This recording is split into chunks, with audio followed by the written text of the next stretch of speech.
जोहार मित्रों, आप सभी का स्वागत है मेरे यूट्यूब चैनल में। मित्रों, आज हम चर्चा करेंगे, जैसा कि आप सभी जानते हैं कि हमारे देश के पूर्व प्रधानमंत्री, देश के जाने माने अर्थशास्त्री, आर्थिक सुधार के जनक आप कह सकते हैं, डॉक्टर मनमोहन सिंह जी का निधन हो गया और जो हमारे देश के लिए बहुत बड़ी क्षति कह सकते हैं आप। तो आज के इस वीडियो में हम चर्चा करेंगे कि हमारे जो पूर्व प्रधानमंत्री जी डॉक्टर मनमोहन सिंह जी का हमारे देश के लिए उनका क्या योगदान रहा, जो आज न केवल भारत बल्कि विश्व के अन्य देश भी उनको याद कर रहे हैं। उनके अंदर जो योग्यता थी, जो काबिलियत थी, साथ ही साथ न केवल प्रतिभा बल्कि एक सच्चे दिल के इंसान भी थे, बहुत ईमानदार व्यक्ति थे। तो मित्रों, जैसा कि आप जानते होंगे कि उनका जो जन्म हुआ था वो 26 सितंबर 1932 ईस्वी को आज का पाकिस्तान आप कह सकते हैं, पंजाब प्रांत में उनका हुआ था। लेकिन जब भारत का विभाजन हुआ तो फिर वो हिंदुस्तान आ गए उनके परिवार। मित्रों, मैं हमेशा ये बात को अपने पढ़ाने के क्रम में भी बोला करता हूँ कि जो भी महान लोग हुए हैं उनके जीवन में कुछ न कुछ निश्चित रूप से भगवान भी कमी कर देते हैं, उनको स्ट्रगल करना पड़ता है। ठीक इसी प्रकार से जब डॉक्टर मनमोहन सिंह का जन्म हुआ तो कुछ ही दिनों में उनके सर से उनकी माता का छाया जो है उठ गया। उनका पालन पोषण उनकी नानी के द्वारा हुआ और आगे चल कर के उनकी पढ़ाई लिखाई सब अमृतसर में हुई और पढ़ लिख कर के वे प्रोफेसर बने, कॉलेज में पढ़ाए। उनके अंदर प्रतिभा इतनी थी, उनकी योग्यता इतने थे कि वो प्रोफेसर के बाद आरबीआई के गवर्नर भी बने, यूजीसी के चेयरमैन भी बने, क्योंकि इतने पकड़ थी उनको इकोनॉमिक्स में, अर्थव्यवस्था के इतने जानकार थे कि उनका फ़ायदा हमारे देश को शुरू से मिलता रहा। आरबीआई के गवर्नर रहे, जब हमारे देश के प्रधानमंत्री वित्त मंत्री थे आपका प्रणब मुखर्जी जी, उस पीरियड में इनको आरबीआई का गवर्नर बनाया गया।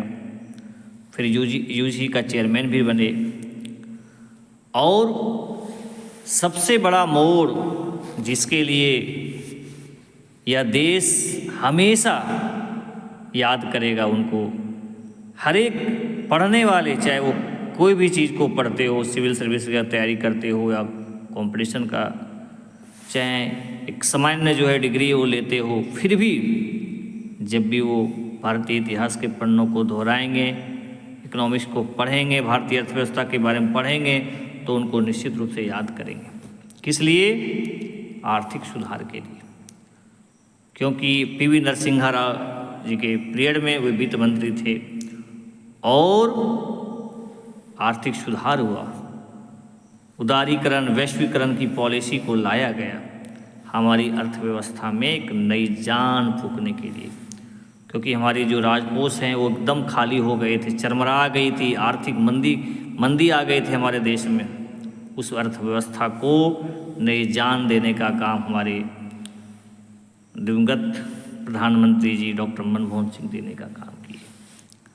मैंने मित्रों अभी आपको बताया कि न केवल विद्वान थे बल्कि सच्चे हृदय, सच्चे दिल के वो लीडर थे, व्यक्ति थे, ठीक है, जिनको लोभ नहीं था अपना, ये नहीं कि भाई मेरा बहुत ज़्यादा मान सम्मान, बहुत ज़्यादा हाईलाइट होना, बहुत ज़्यादा बोलना, ये सब नहीं था उनके अंदर। बहुत शांत स्वभाव के थे। उनका सिर्फ कहना था कि भाई हमको बोलना नहीं है, हमारा काम है। वो काम पर ज़्यादा ध्यान देते थे, काम पर फोकस करते थे। और देखिए आज उनके जाने के बाद भी उनका काम को लोग याद कर रहे हैं। तो वित्त मंत्री जब थे तो उन्होंने इस प्रकार का सुधार किए। फिर वे 1999 से लेकर के 2000 तक वो राज्यसभा में विपक्ष का वो नेता रहे। और मित्रों, आप सभी जानते हैं कि डॉक्टर मनमोहन सिंह जी राज्यसभा का सांसद रहे असम से, और फिर उसके बाद फिर राजस्थान के वो राज्यसभा का सांसद रहे। तो विपक्ष की भूमिका उन्होंने निभाई। उसके बाद 2004 से लेकर के 2014 तक वो हमारे देश के प्रधानमंत्री रहे, नरेंद्र मोदी जी के पहले।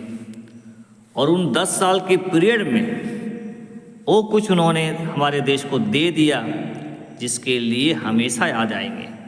क्योंकि आज सबके पास आधार है, मनरेगा योजना है, RTI है, खाद्य सुरक्षा अधिनियम है। ये किनका देन है? ये डॉक्टर मनमोहन सिंह जी का देन है। तो उन्हीं के पीरियड में इस तरह के सुधार हुए और इसका देखिए परिणाम। आज आपके पास आधार नहीं है तो कुछ नहीं है। आधार एक आइडेंटिटी का काम कर रहा है, पहचान है, वो सारे लिंक है। ट्रांसफ़र, जो कैश हस्तांतरण जो होता है, जो अभी आपके देखते होंगे, यदि मान लीजिए आपको स्कॉलरशिप सीधे आपका अकाउंट में ट्रांसफ़र हो जाता है। तो ये सब जो प्रक्रिया है, ये सब जो है डॉक्टर मनमोहन सिंह जी के पीरियड में हुआ। मित्रों, मैं बता दूं कि जब विश्व आर्थिक मंदी के चपेट में था 2008 ईस्वी के पीरियड में, तब हमारे देश की अर्थव्यवस्था का विकास दर जो है वो 8% से ऊपर था। ये दिमाग का उपज था डॉक्टर मनमोहन सिंह जी का।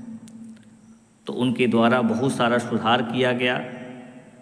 फॉरेन पॉलिसी में भी बहुत बढ़िया वो डील किए।